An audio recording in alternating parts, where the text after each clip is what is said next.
আজকালকার বাচ্চারা কলা যখন একটু নরম হয়ে যায় একদম খেতে চায় না, সেগুলো ফেলে দিতে হয়।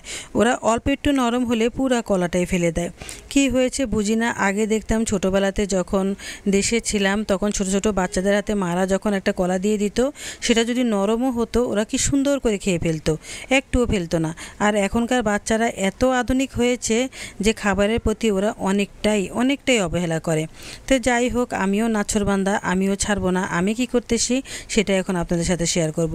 আসসালামু আলাইকুম, কেমন আছেন সবাই? আশা করি ভালো আছেন। আলহামদুলিল্লাহ আমিও ভালো আছি।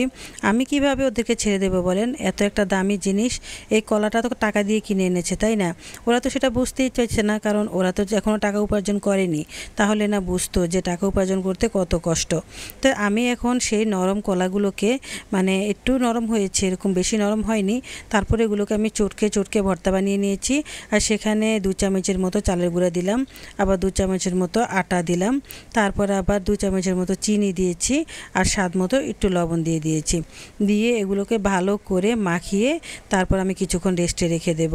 তো আসলে এই কলাগুলো কিন্তু ফেলার মতো না, তা আমি যে ফেলে দেব আমার ভীষণ মায়া লাগছিল। আমি ভাবছি যে আমি তো নিজেও এতগুলো কলা একসাথে খেতে পারবো না, তাই আমি এই কলাগুলো দিয়ে একটা কলার পিঠা বানিয়ে ফেলছি।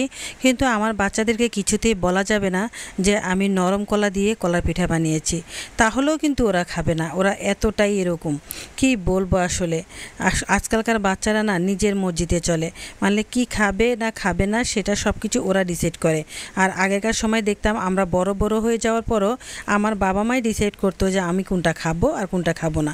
সত্যি আসলে যুগ পাল্টে গেছে, তো যুগের সাথে সাথে সব কিছুই পাল্টে গেছে। অনেকক্ষণ রেস্টে রাখার পর কতটা মসৃণ হয়ে গেছে, নরম হয়ে গেছে।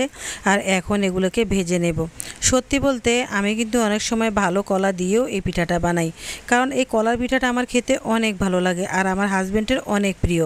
তা আর আমার বাচ্চারা তেমন একটা পছন্দ করে না, আর কিন্তু আমি পছন্দ করি, আমার হাজব্যান্ডও পছন্দ করে।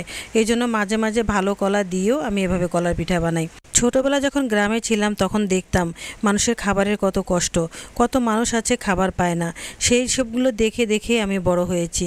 তাই আমি এখন কোনো জিনিস নষ্ট করতে চাই না। যতক্ষণ পর্যন্ত খাওয়ার উপযুক্ত থাকে ততক্ষণ পর্যন্ত আমি সেটাকে মানে খাওয়ার চেষ্টা করি, একটা না একটা কিছু বানিয়ে ফেলি। আসলে বাসায় যখন অনেকগুলো কলা একসাথে কিনে নিয়ে আসে তখন সেখান থেকে 2-1টা কলা কিন্তু এরকম হয়। তো সেগুলো ফেলে না দিয়ে এভাবে সুন্দর করে কলার পিঠা বানিয়ে দেবেন। তো যাই হোক, ফেলে দিলে হয়তো ফেলে দিতে পারতাম, কিন্তু আমার ভীষণ মায়া লাগে এভাবে ফেলে দিতে। কোনো খাবারই আমি অপচয় করতে চাই না, তাই সুন্দর করে কলাগুলো দিয়ে কলার পিঠা বানিয়ে নিয়েছি। আপনারাও এরকম করবেন, তাহলে দেখবেন খাবারের একদমই অপচয় হবে না, আর কলাগুলো সবার পেটে চলে যাবে। যারা খায় না নরম কলা তাদের পেটেও চলে যাবে। তো শুধু না বললেই হলো, আমি তো আমার বাচ্চাদেরকে বলিনি, এমনিতেই বলেছি যে বিকেলের জন্য তোমাদের নাস্তা বানিয়ে দিচ্ছি।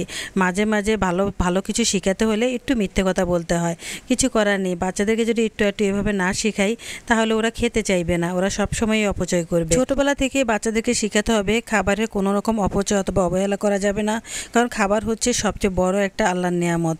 আল্লাহ আমাদেরকে এই নেয়ামত দান করেছেন বিধায় আমরা খেতে পারছি, আরামসে খেতে পারছি।